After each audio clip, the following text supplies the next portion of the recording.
Welcome back, all my friends. It's great to see you. I know um, many of you have been off having fun and adventure, and that's kind of the topic this week. I'm not exactly sure where this is going. I don't want to be too hard and fast in my theme because I want to make sure that it breathes and it can be informed by the wisdom of the moment. But the thing I'm working, looking, playing, wishing to remind myself of is the line Sat Chit Ananda. And of course, I'm going to Sanskrit for that line, but this is the amazing realization of the great yogis of the past and their name for the name that they gave to, the description they give to the ground of being itself. Sat Chit Ananda. On the surface, it doesn't say much, does it? But if we unpack it and break it down, then it's powerful just to do that. Sat, truth, S-A-T, sat, satya, another way of saying it. Truth, the actual nature of being. Chit, C-H-I-T, consciousness, awareness itself, the inner radiance of being that is unmistakable. It's almost impossible to describe, but we all know this first person experience that we're all having, chit, which is consciousness. And then ananda, a fascinating amalgam of love, bliss, joy, euphoria, and ecstasy. How do you like those apples?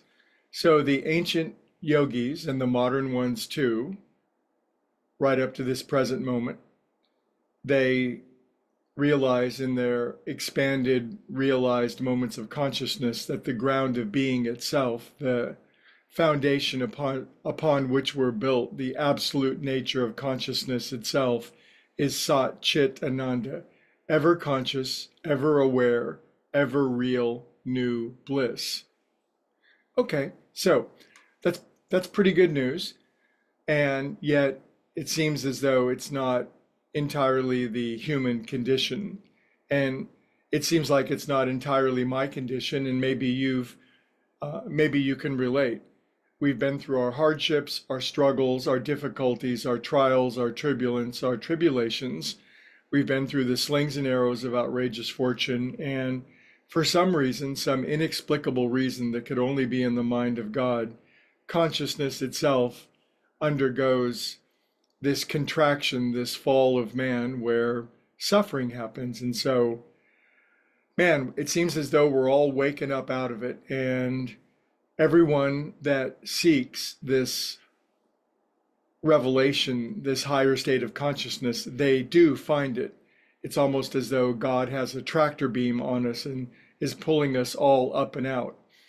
And yet, every now and then, we get stuck, we get stagnant, we forget, and life is very difficult. And we all go through these periods. And I love the line in scripture that says, without vision, the people perish. If we don't have a constant refreshing remembrance, if we don't get jogged out of our experiential complacency, I guess you might say, that we perish. We can only go so long without a memory, without, oh yeah, the ground of being is joy. And to me, if somebody asks me what's the purpose of life, that almost impossibly difficult question, it can only for me be joy.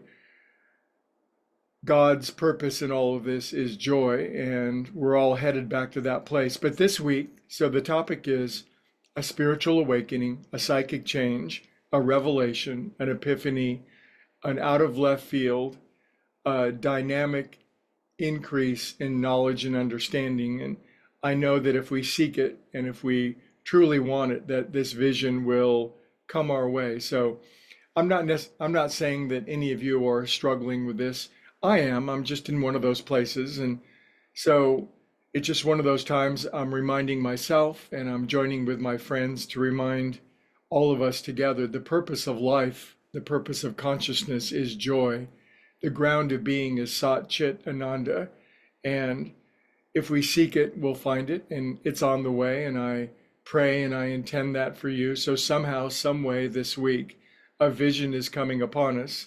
I did want to remind us this very quick line. Here we go. Here it is from another angle.